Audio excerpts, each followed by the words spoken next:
Kadenge. Kwani? Bros, nilikuandika hapa angalau uchunga hii mawe. Nilikuandika ukae TikTok. Nachunga ni simu tu ilikuwa nimepigiwa. Bro, you need to be serious bro. Hii ni mawe, hii ni mali.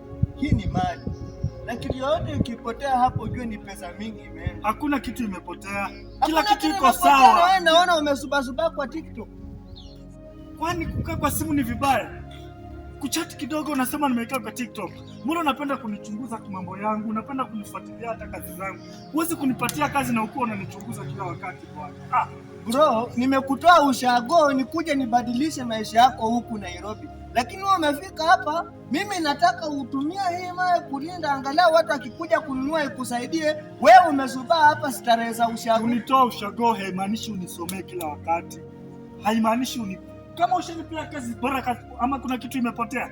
Kazi yako siko sawa. Wewe uliniandika nilinde chuma ndio zile huko chuma. Hauwezi hata kuhakikisha kwamba hizo chuma zinaunga vizuri. Unaona zingine ziko pale, mawe iko huko. Ndugu bwana.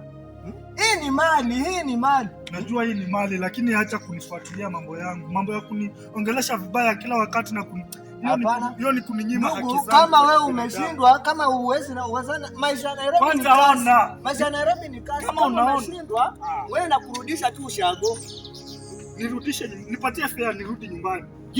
Jipange saa hii na kwa mshahara wangu wa mwezi uliopita bado nakudai. Nataka pesa, ukinipatia pesa yangu nitarudi. Watu hamna shukrani. Mimi nakupeleka ufanye kazi hautaki. Huwezi kunileta Nairobi na uko unanisomea kila wakati. Wewe toka bwana, nitatafuta hata hapa mtu mwingine. Ukinipatia pesa yangu nitakupea pesa yako, enda huko. Mimi sitakubali hapa. Lazima niende niambie wazee wa ushago vile unanifanyia Nairobi. Nitaenda kuongea.